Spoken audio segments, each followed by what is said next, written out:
may sanktuaryo ang Dios nga tuas langit. Dito sa sanktuaryo sa langit, na sentro ang iyang kalihukan sa pagluwas. Na ang maghukom ang Dios Amahan. Na ang magkasasala kita, gihukman. Na ang accuser, ang yawa nga mo itig butang-butang nga mo ingon nga di ginaayan luwason. Kay daghan nagsala. Apan naapon ang abogado nato nga si Ginoong Hesus.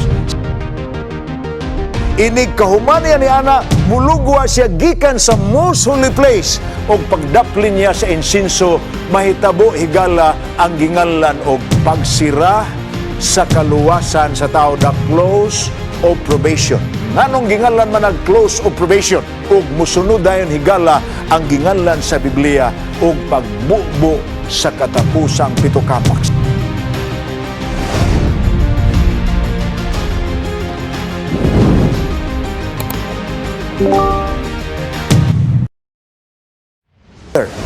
Ang title ni ini, Christ Ministry and the Heavenly Sanctuary. Please read with me as you see the statement of beliefs in the screen. There is a sanctuary in heaven, the true tabernacle which the Lord set up and not man. In it, Christ ministers on our behalf, making available to believers the benefits of His atoning sacrifice offered once for all on the cross. He was inaugurated as our great high priest and began His intercessory ministry at the time of His ascension. In 1844, at the end of the prophetic period of 2,300 days in Daniel 8:14, He entered the second and last phase of His atoning ministry. It is a work of investigative judgment which is part of the ultimate disposition of all sin, typified in the cleansing of the ancient Hebrew sanctuary on the Day of Atonement.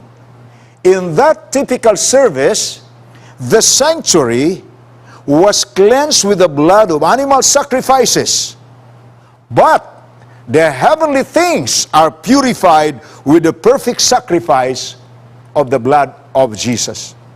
The investigative judgment reveals to heavenly intelligences who among the dead are asleep in Christ and therefore in Him are deemed worthy to have part in the first resurrection.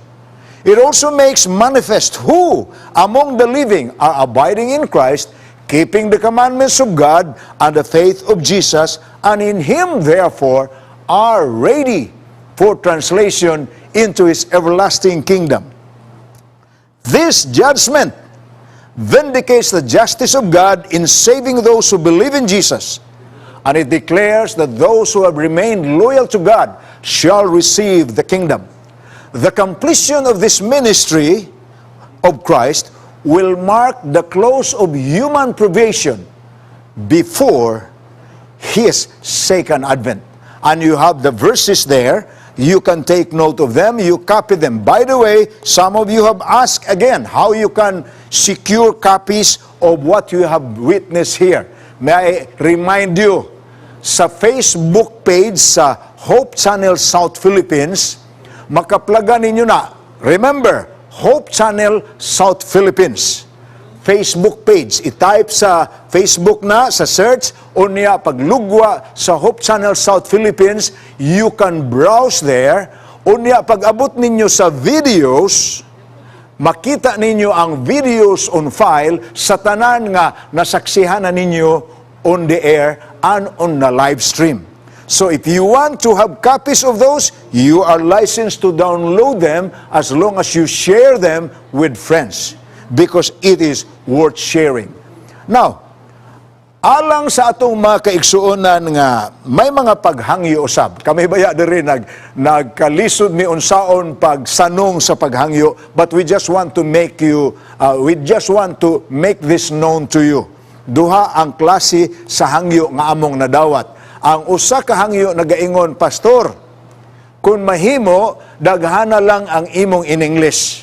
Kaya ang imo bayang broadcast is being heard worldwide. We appreciate that. On the other hand, ang balansi pod nga hangyo diri speakers nagaingon pod pagsulti, Pastor, pwede ba nga imong daghanon ang binisaya kay English naman ang imong slides? Kay daghan kaming naminaw kanimo both sa radio ug nagtan-aw kanimo sa Hope Channel. Nationwide man kita karon sa DUMSA, domestic satellite, maingon man ni apo dinhi sa atong local channel sa Northern Mindanao or Region 10. Anyway, for the sake of balancing, nahuman naman natog basa ang English, here is the translation regarding our statement of belief. Christ ministry, ang ministeryo ni Kristo sa langit ng sanctuaryo. Niya ang statement of belief. Adunay sanctuaryo dito sa langit. Ang tinuod nga tabernakulo nga tinukod sa Dios ug dili sa tao. Dinhi niini si Kristo naghimo sa iyang ministeryo alang kanato ug naghatag kahigayunan sa mga tumutuo sa benepisyo sa iyang makaluwas nga sakripisyo sa nga gihatag niya sa makausara didto sa Kalbaryo alang sa tanang tumutuo. Giinagurar ang iyang pagkalabing taas nga saserdote ug nagsugod siya sa iyang buhat sa paglaban sa mga tumutuo sa panahon sa iyang pagkayab. Niadtong 1844, pagkatapos sa tagna sa 2,300 ka mga adlaw sa Daniel 8:14, misulod si Jesus sa labing balaang dapit sa sanktuaryo alang sa ikaduha ug katapusang bahin siyang buluhaton sa pagluwas. Kini bahin sa hukom investigatiba nga tipik sa katapusang pagtagad sa tanang kasalanan o gipakita ingon nga tipo sa karaang sanktuaryo sa mga Hebrehanon sa adlaw sa paghukom. Sa maong serbisyo, ang sanktuaryo gihinluan pinaagi sa dugo sa mga halad nga mga mananap sa Day of Atonement. Apan, ang langit nung butang na hinluan pinaagi sa hingpit nga sakripisyo sa dugo ni Jesus. Ang hukom investigatiba nagpadayag ngadto sa mga langit nung binuhat kung kinsa sa mga nangamatay ang nahikatulog diha kang Kristo ug nga kinsa pinaagi kaniya na nahimong takos alang sa unang pagkabanhaw. Nagpakita usab kini kung kinsa sa mga buhi ang nag-alagad kang Kristo, nagbantay sa mga sugo sa Dios ug sa pagtuo ni Hesus ug busa diha kaniya andam na nga mulalin ngadto sa walay katapusang gingharian. Kini nga paghukom maoy nagbindikar sa hustisya sa Dios sa iyang pagluwas sa nagtuo kang Hesus. Nagadeklarar kini nga ang mga nagpabilin nga maunungon sa Dios makadawat sa iyang gingharian. Ang pagkakumpleto ning maong ministeryo ni Kristo mahimong timailhan sa pagsira sa tawhanong kaluwasan sa dili pa ang iyang ikaduha nga pag-anhi. Okay. So far, atong gi-present ang statement of belief, Christ ministry in the heavenly sanctuary, both sa English o sa Cebuano. Hinaot unta nga inyong pailuban kini ang among pagpangitag paagi nga matagbaw ang atong mga tigsubay sa atong programa. Unahon ta sa pagplastar kini nga kamatuoran. May sanktuaryo ang Dios nga tuas langit. Dito sa sanktuaryo sa langit, na sentro ang iyang kalihukan sa pagluwas. Dito gihimo ang plano, dito giumol, gipasundog lang sa Dios ang sanktuaryo sa langit, samtang dinhi sa yuta ang mga Israelhanon. Sa Exodo 25, versikulo 8, atong mabati ang sugo sa Dios kang Moises, "And let them make me a sanctuary that I may dwell among them." Pahimua sila ang katawhan og sanktuaryo aron ako magapuyo uban kanila. Og sa bersikulo 9 sa maong kapitulo sa Exodo 25, ingon ang Dios kang Moises, "Akong ipakita kanimo ang pattern." Pattern gani, dunay existing nga sanktuaryo sa langit. Gipasundog lang niya kang Moises diri sa yuta aron makasabot ang katawhan diri sa yuta, labi na gyud ang Israel ni atong panahona kung unsa di ay ang plano sa Dios sa pagluwas.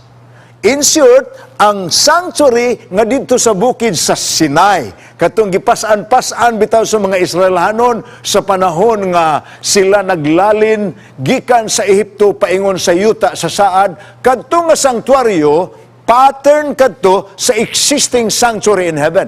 But the Bible is very plain nga naay sanctuaryo sa langit. Akong basahon sa inyo ang mga teksto. Salmo Kapitulo 11, versikulo 4. Let us just read a few texts. And Psalm 102, verse 19 rather. And Micah 1, verse 2 and 3. Let's read Psalm 11, verse 4. Listen.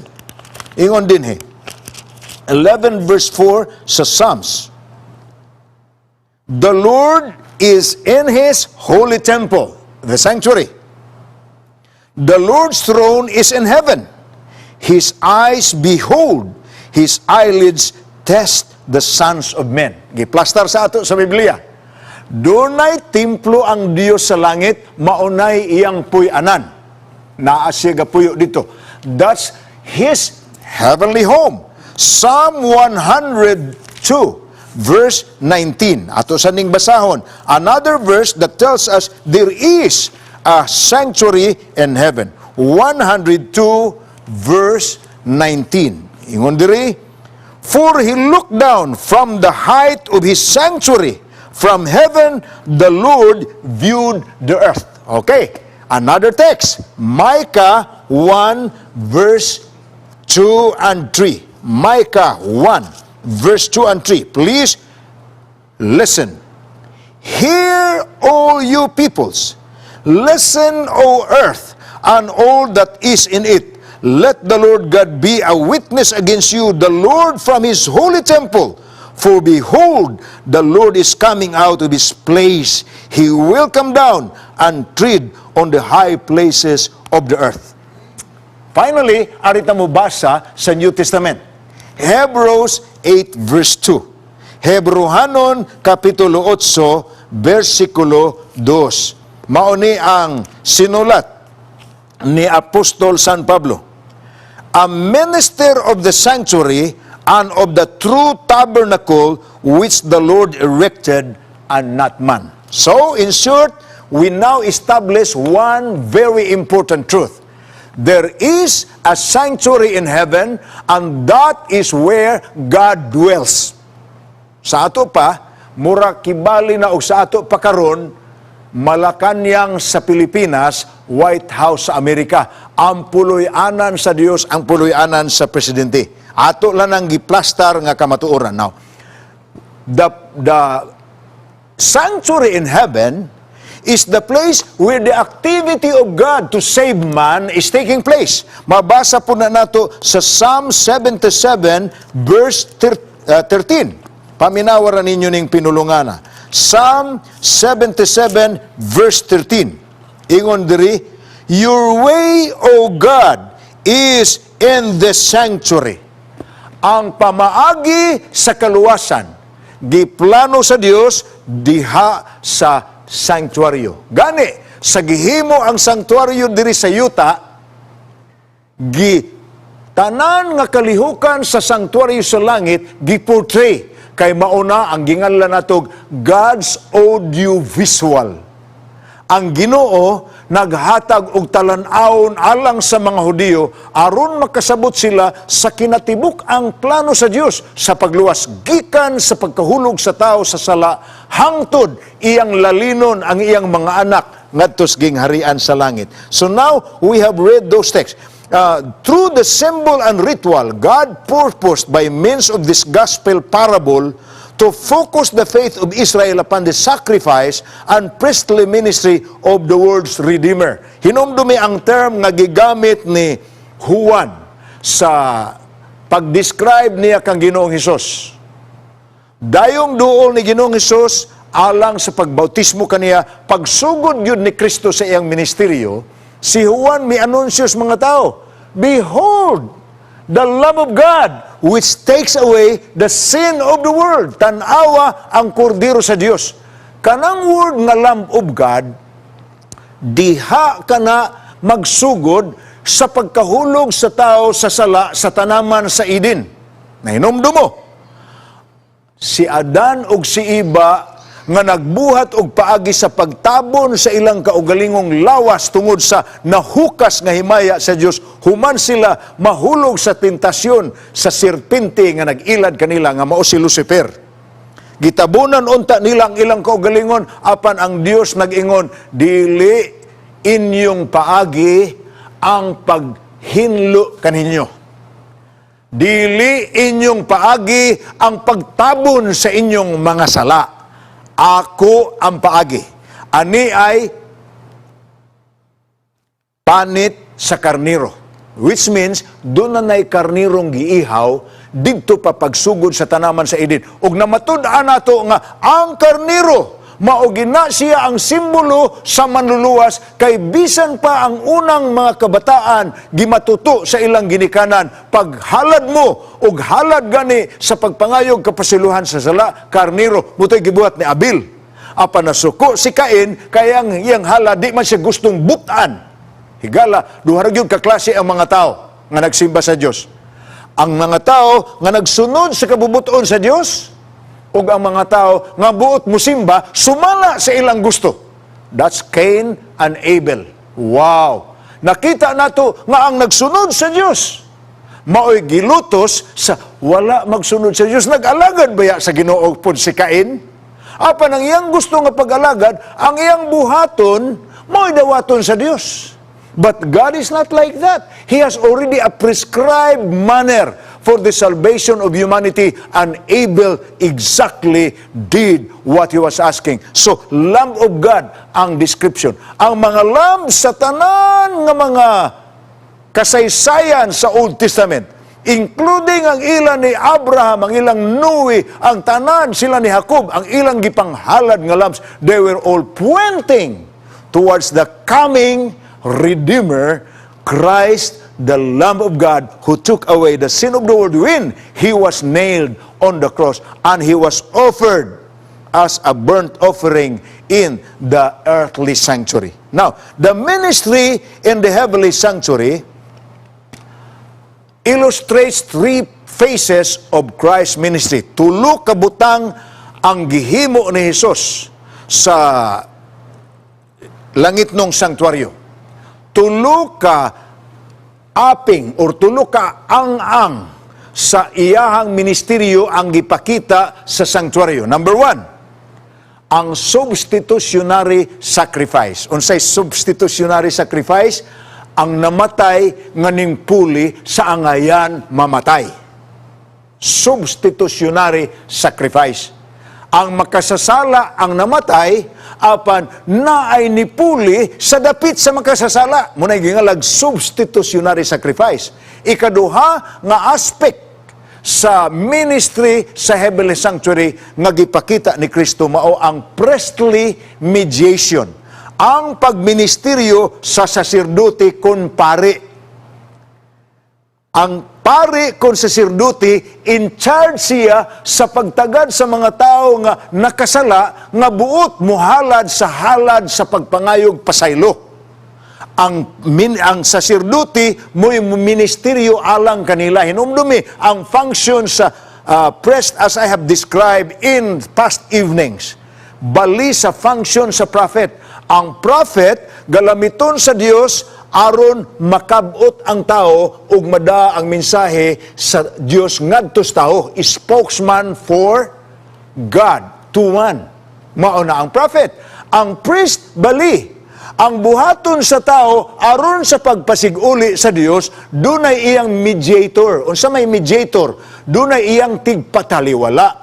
Ang atong gamiton pagduol sa Dios ang ginganlan og priest kung saserdote sa pinulungang sugbuanon. So, the priestly mediation gani, tigpataliwala.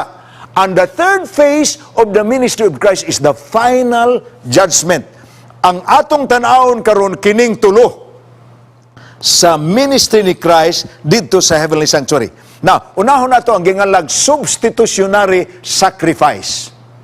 Hinumdumi ang tanan nga karnero sukad kaniadto gikan sa kang Adan ug iba nga ang panit sa maong karniro nga giihaw, ilang gitap-tap sa ilang lawas, ngadto sa kang Abil, ngadto kanila ni Noe, ngadto kanila ni Abraham, kanila ni Isaac, nila ni David, nila ni Moises, nila ni kinsa patong mga patriarka o mga hari o mga maghukom, ang ilang mga halad, they were substitutionary sacrifice. And in particular, nasabtan ka na sa mga Israelhanon sa dihang niingon na si Moises, nagpanaw man ta, paingon sa yuta sa saad, ipahinomdom sa Dios ang atong angayang buhaton. Kinsay makasala, magdala sa iyang halad. Apan ang halad, sumala sa giingon sa Hebrehanon 9, versikulo 2, pulos nagtudlo paingon sa butang tinuod nga umalabot. Landong sa butang umalabot. Munay Hebrews 9:23. Ang bayad sa sala, dugo. 9:22 sa Hebrehanon. Okay, atong basahon. Nagiingon diri, and according to the law, in almost all things are purified with blood, and without shedding of blood, there is no remission of sins. Okay, ngano man na? Grabe ang sala. Ang sala, hilabihan ka kontra kaayo sa Dios. Dili gyud siya gusto anang sala. Apan kay ang tao nakasala man, usara man yung requirement according to the Bible. Kung ang tao nakasala, ang bayad sa iyang sala, kamatayon. Meaning, ang makasasala, mamatay. Because without the shedding of blood, there is no remission of sins. That's why we call the lamb substitutionary sacrifice. Gitawag nato ang kordero kon karniro nga nati, nga substitutionary sacrifice, kay inay nga ang makasasala ang mamatay, ang makasasala magdala man lang paingon sa sanctuary og lamb. Og through the mediation of the priest, iyang it-download ang iyang sala, as described in the previous episode. Iyang ikumpisa lang iyang sala, samtang iyang kamot, gipatong niya sa ulo sa inosinteng karniro. Sa pagsugilo niya sa iyang sala, nga ang iyang kamot, gipatong niya sa ulo sa inosinteng kordiro, ang kordiro na karon mo'y nahimo niyang sin bearer. Naa na dito ang sala. Mauna to'y mamatay. Busa, ihawon ka to, og ang dugo ni ato isablig sa tanang mga bahin sa sulod sa sanctuaryo. So, ang substitutionary sacrifice, nagpahulagway ka nato sa kagngilngig sala, sa sala. God cannot ignore sin. Ang sin para sa Ginoo, get rid. Ug ang Roma 6:23 nag-ingon, kay ang tanan nakasala og nakabsan sa himaya sa Dios. 1 Corinto 15 versikulo 3, dunay mamatay nga puli nato, substitutionary death. Kung basahon, 1 Corinto 15 versikulo 3, nindot nga mga teksto kining atong gipang dala karon. For I delivered to you first of all that which I also received, that Christ died for our sins according to the Scriptures. Si Kristo nagpakamatay tungod sa atong mga sala, sumala sa kasulatan. Christ died in our place. Now, ang Diyos mooy mo provide sa sacrifice. Roma 3:24 ug 25, meaning sama sa kung giingon na dili pwedeng ikaw ray magbuot-buot. Romans 3:24 and 25. Paminaw sa gisulti diri. Being justified freely by His grace through the redemption that is in Christ Jesus, whom God set forth as a propitiation by His blood through faith to demonstrate His righteousness, because in His forbearance God had passed over the sins that were previously committed. Ang plano sa pagbayad sa sala, ang Diyos ray nagbuot, siya ra po'y makahimo.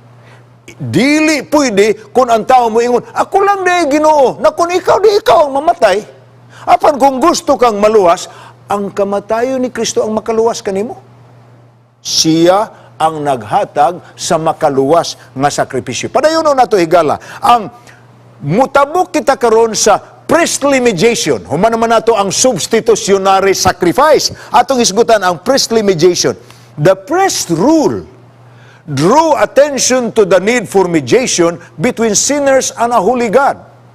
Priestly mediation reveals the seriousness of sin and the estrangement it brought between a sinless God and a sinful nature. At ito na nang gidefine. Isaiah 59 verse 2, nahimulag ang tao gikan sa Dios tungod sa sala. Ang sala mo'y tigbulag. Apan karon ang Dios nangitag paaging mapasiguli ang tao, ug ang tao mapasiguli pinaagi sa halad nga sakripisyo. Apan ang paghimo sa maong halad, i-channel ka na sa ministeryo sa usa ka mediatorial personnel. And that's the priest. Now, ang nakanindot inihigala kay kung inyong tanawon, ang sacrifice means Christ. Namatay alang nato, niula siyang dugo alang nato. Apan, kung mubalik kitag tanaw karon sa priestly mediatorial function, ang priest usab si Christ. Di ba siya man ang nag-ingon sa Juan 14:6? I am the way, the truth, and the life. No one cometh unto the Father but by me. Brothers and sisters, that's the most biblical truth regarding how we can ask God to be kind on our behalf. Dili gyud ta magsilibig mo gamit ag laing ngalan bisag kinsa pa nang balaan nga tao. Nasulat ba sa Biblia ay ngalan or gibantog ba siya sa simbahan nga ngalan? Dili gid ba gamit na ngalana kung muduol ta sa Dios sa atong pangaliya. Ang atong mediator is no other than Jesus Christ. Is not any holy person, is not any holy woman. It is only Jesus Christ. Oh my. Muna akong giingon ninyo. Kini nga pagtulon ang igsuon murag kanagong na-describe namo sa inyo. Gisgutan ta naman na partly, but I am just making it fresh to you. May gahom manggod nga nagpasiugda nga nag-claim nga mas gamhanan siya ang nakapuli sa luna sa Dios. Ang problema niya nang nakapuli sa luna sa Dios diri sa yuta. Ang problema ana niya kay napasiugdahan niya pagpasabot ang mga tao nga dili tanan ang gisulti sa Biblia ang masunod. Ang akong gisulti mo nang para sa mga taong mutuo niya, musunod ni ana. Everything that leader will say is final. Ang nakapurke kay human niya na daghan na kay silang napuli sa mga pagtulunan sa Biblia. Wa na mamao. Muna nga karon inay nga muduol ta sa amahan na kang Kristo mangganit ng pinulungan sa Mateo 6 versikulo 9 ang to judges ginganlan ninyo Lord's Prayer, model prayer ni Jesus. Og kun kamo magampo, kamo magaingon niini. Amahan namo nga anaa sa gingharian sa langit. When we pray, apan usay gisulti ni Ginoong Hesus, whatsoever you ask the Father in my name, He shall give it to you. There is no other name we can use when we come to the Father. When we come to the ultimate judgment, the only mediator, the only person who is mga bugar para nato, nga magamit ginato ang iyahang rule. Kay daghan pa manggod nga pagtulunan. Ang gigamit karon sa mga tao nga mga ngalan, mga tao nga giingon sa simbahan nga buhi.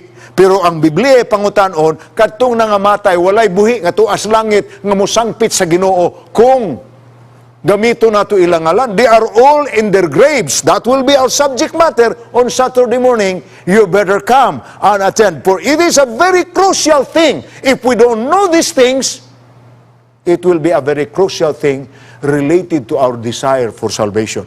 So, ako lang ang balikon. Priestly mediator si Jesus Christ. Mediator and atonement. As the atoning death of Christ reconciled the world to God, so His mediation or the application of the merits of his sinless life and the substitutionary death makes reconciliation or atonement with God a personal reality for the believer. Now, dunay ministry nga ginahimo niya sa holy place. Ang tabernacle God or ang sanctuary nga giingon sa Dios kang Moises, ang akong ipakita nimo pattern. Sunduga gina. Kay mauna siya ang nias langit kanang himuon nimo diha yuta. Naay usak ka ang templo gyud, ang sanctuary, duha ka buok ang iyang main partition. Ang unang partition kini makita ninyo sa hulagway mo na ginganlag holy place. Naa diha ang tulo ka main furniture. Ang tulo ka main furniture diha ang 7 candlestick. Number 2, ang table of the showbread. Number 3, and the table of the incense. Naana sa holy place. Now, the priestly ministry in the holy place of the sanctuary could be characterized as a ministry of intercession, ministry of forgiveness, ministry of reconciliation, and restoration. Hinumdumi, all activities related to our salvation are demonstrated in the sanctuary. Munang naa ang mga furnitures diha, pulos ka na may meaning, ug ang iyang meaning all related to our desire to be saved. Now, nahumana to og hisgot ang substitutionary sacrifice ni Christ. Nahumana to hisgot ang priestly mediatorial function ni Christ sa sanctuary gihapon. Atong hisgutan karon ang final judgment aspect sa ministry ni Kristo dito sa most holy place. Hinumdumi ha, ang offering kalabot sa pasaylos imong mga sala, gina-perform ka na both sa courtyard o sa holy place. O kada adlaw ka na ginahimo sa mga Hudiyo dito sa Israel. Apan kausa sa katuig, the second division of the priestly ministry is primarily sanctuary-centered. This form of ministry, which focused on the most holy place of the sanctuary and which only the high priest could perform, was limited to one day in the year. Ang daily sacrifices ari sa holy place o sa courtyard. Apan ang yearly mediatorial function, which actually takes place in the most holy place. Ug ang makasulod sa most holy place, ang high priest ra. Ug dito sa most holy place, imong makita kining talan-awon. Unsa may talan-awon dito? Furniture. Na dito ang Ark of the Covenant o sa ka-altar. Diin sa sulod sa maong altar, naa ang napulo kasugo sa Dios. Sa tapad, sa masig kakilid sa maong Ark of the Covenant, adunay mga manulunda nga nagatabon gingalag covering sirab. Ang usa nagaingon ni ana sa iyang pako, o ang isa usab nagaingon ni ana sa iyang pako. Nagtakdo ang masig katumoy sa ilang pako, o sa ilalom sa maong pako sa duha ka manulunda, ana diha ang nagsiga nga presensya sa Dios nga ginganlag the mercy seat, ang lingkuranan sa kaluoy. So kung makita ninyo ang sulod sa most holy place, ang equipment, ang furniture nga tuwa dito, the commandments of God, the foundation for the government of heaven is right there. And the requirement of the commandments of God is describing the justice of God, ang hustisya sa Dios. Sundani, may award ka. I-violate kini, may punishment ka. It's the same with our system in our present government. Na ay balaod, imong sundon, libre ka. Imo ganing supakon, gukdunon ka, kamot sa balaod, ug madakpan duna kay silot. Apan, requirement na sa table of the covenant. Apan sa ibabaw ni ana, makita usab ang himaya sa Dios, ang iyang kaluoy, ang iyang mercy, which describes that above God's justice is God's mercy. Muna atong gidescribe sa previous episode. We are all judged by the law, God's justice, but we are all saved by His grace. Naa sa ibabaw sa hustisya sa Dios ang iyang kaluoy. And that's where the high priest would enter once a year. Ug ang pagsulod sa high priest, ginganlan na nilag Day of Atonement. Sa mga Hudiyo, pinakabalaan ka na sa tanang holiday for the whole year. Daghan man silang celebration during the year. Na sila gingalag 7 feasts, 7 Sabbaths nga mabasa nimo sa Leviticus 23, Feast of Trumpets, Feast of the Unleavened Bread, etc., Feast of Passover, Feast of the First Fruits, daghang kay na siya. Apan ang highlight sa ilang celebration every year, ang ginganlan nilag Yom Kippur, adlaw sa paghukom, Day of Atonement. Ug diha sa sanktuaryo, sudlo ni Ginoong Hesus ang langit ng sanktuaryo, kausa ra gyud sa usa ka tuig nagrepresentar sa final judgment. Sa Bible higala, ang kalihukan sa high priest ni anang panahona, unas tanan, dalhon niya ang simbolo sa iyang pagministeryo on behalf of the sins of all the people accumulated through the year nga gihimo sa daily dito sa holy place o sa courtyard. Once a year, hinluan katong tanan nga mga sala. Unsa may activities nga mag-involve sa hinlo? Dugo gihapon ni Kristo ang makahinlo, naa gihapoy halad, duha ka buok ang kanding nga kuwaon. Ang usa ni ana mao ang ihalad sa paghinlo sa salas katanang katawhan sa tibuok nga accumulated sa tibuok tuig munay himuon sa high priest. Apan ang isa mao ang paghatag nilag ripa ni atong kanding nga magrepresentar sa kang Satanas, nga mao'y patungan unya sa sala niya ng mga tawhana, aron ka na nga maong kanding kay siya na may gipatungan sa sala nga gihinlo na ni Kristo sa sanktuaryo, dalhon ka ng kandinga paingon sa kaningawan. Og adto ka ng kandinga didto mawala, mahimong binilanggo. Abi ninyo unsay gipuent diha higala, kanang ginganlan sa Bible og millennial imprisonment of the devil. The devil finally will have the justice nga siya manggihinungdan nganong nakasala ang mga tao sa kalibutan, karon siya prisuhon sulod sa usa ka libo ka tuig. Busa himuon siyang asasil kandi nga ipalayo. Apan higala ang ikatulo nga phase sa maong judgment, tanawa ha.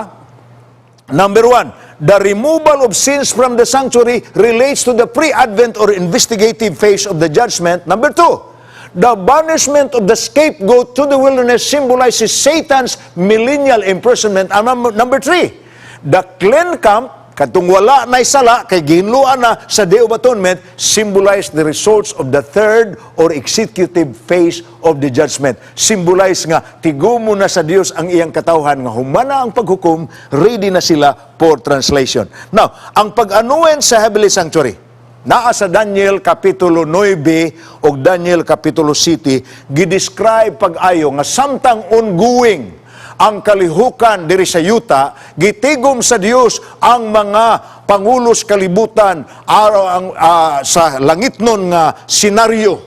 O sa iyang pagtigom dito, Christ began His ministry as our high priest and intercessor. Muna na'y gitun-an nato sa miaging episode, kalabot sa judgment, nga ang mga manulunda na ana silang tanan nagatanaw o giablihan ang tanang mga record books in heaven.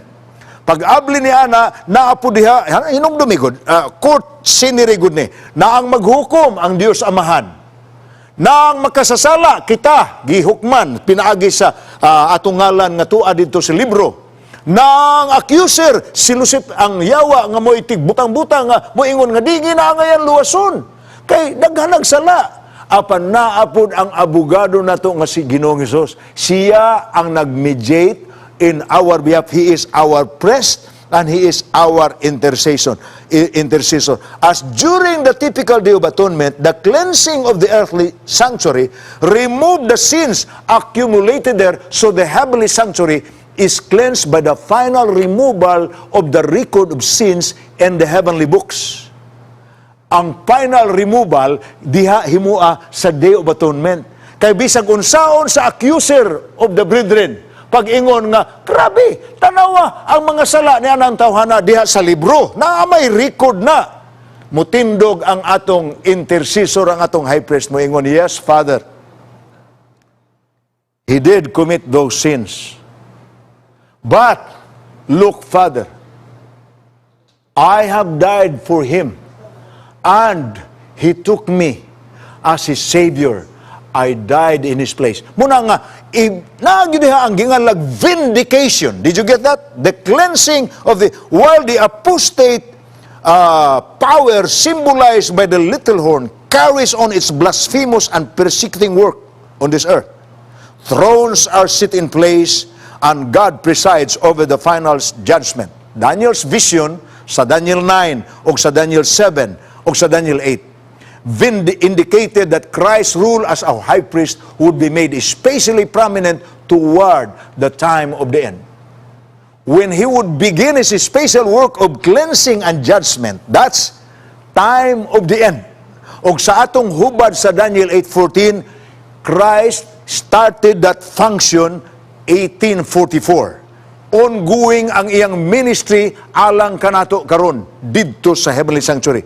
Og ang Biblia nagsulti kanato nga human sa maong ministeryo ni Kristo paglaban alang sa iyang katawhan sa type sa Day of Atonement, anti-type sa Day of Atonement.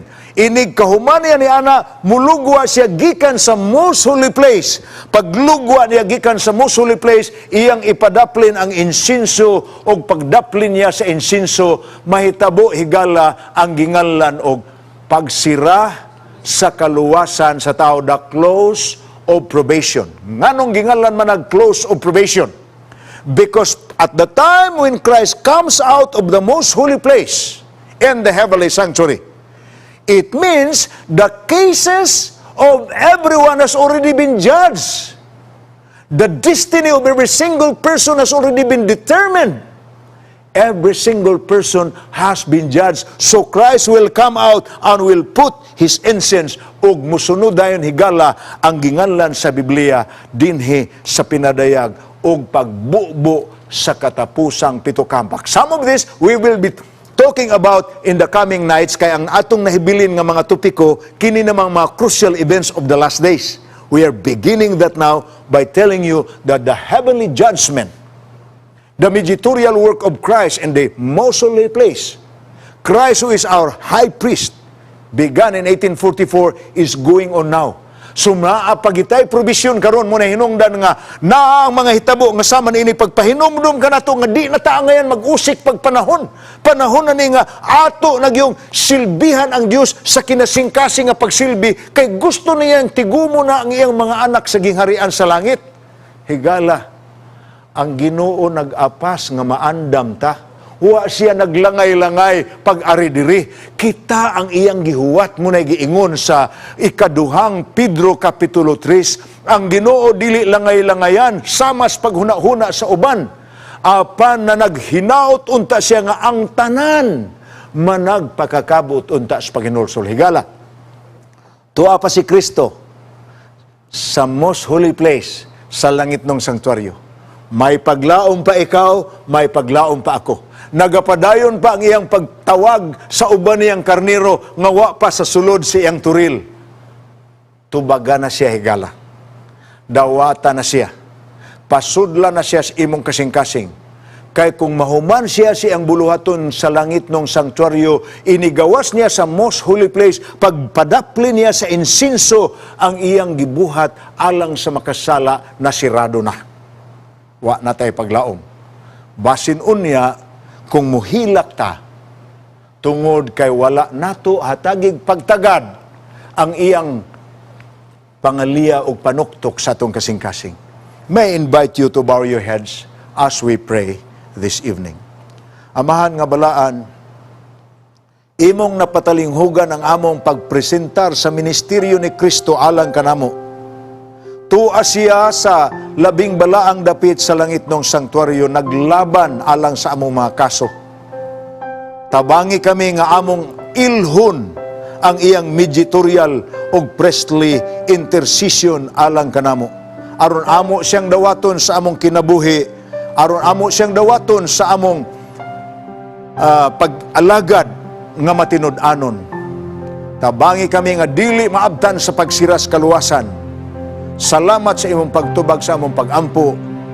Among gisalig ang tanan kang Kristo Jesus ang among mananaog.